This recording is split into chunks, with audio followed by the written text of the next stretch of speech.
বন্দি বিনিময় চুক্তিতে শেখ হাসিনাকে ভারত ফেরত দেবে বলে আশা প্রকাশ করেছেন স্থানীয় সরকার ও ক্রীড়া উপদেষ্টা আসিফ মাহমুদ। উপদেষ্টা পরিষদের বৈঠক শেষে এক সংবাদ সম্মেলনে তিনি একথা বলেন এবং যথাসময়ে বাংলাদেশের সাথে ভারতের যে বন্দি বিনিময় ট্রিটি আছে সেই ট্রিটি অনুযায়ী তাকে বাংলাদেশে ফেরত দেওয়া হবে। তিনি বলেন, আমরা আশা করি যথাসময়ে বাংলাদেশের সাথে ভারতের যে বন্দি বিনিময় ট্রিটি আছে সেই ট্রিটি অনুযায়ী ভারত তাকে বাংলাদেশে ফেরত দেবে।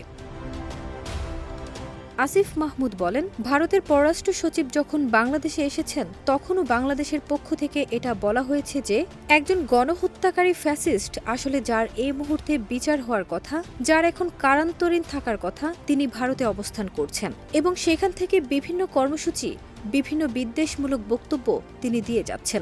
তিনি সেটা ভারতে উত্থাপন করেছেন। আমরা আশা করি যে ধরনের কোনো বিদ্বেষমূলক বক্তব্য প্রচারে ভারত তাকে বাধা দেবে। এবং শেখ হাসিনার বিদ্বেষমূলক বক্তব্যের বিষয়ে ভারতের পররাষ্ট্র সচিবকে বাংলাদেশের প্রতিক্রিয়া জানানো হয়েছে দাবি করে উপদেষ্টা আরও বলেন, তিনি যেটা ভারতে উত্থাপন করেছেন, আমরা আশা করি এই ধরনের কোনো বিদ্বেষমূলক বক্তব্য প্রচারে ভারত তাকে বাধা দেবে।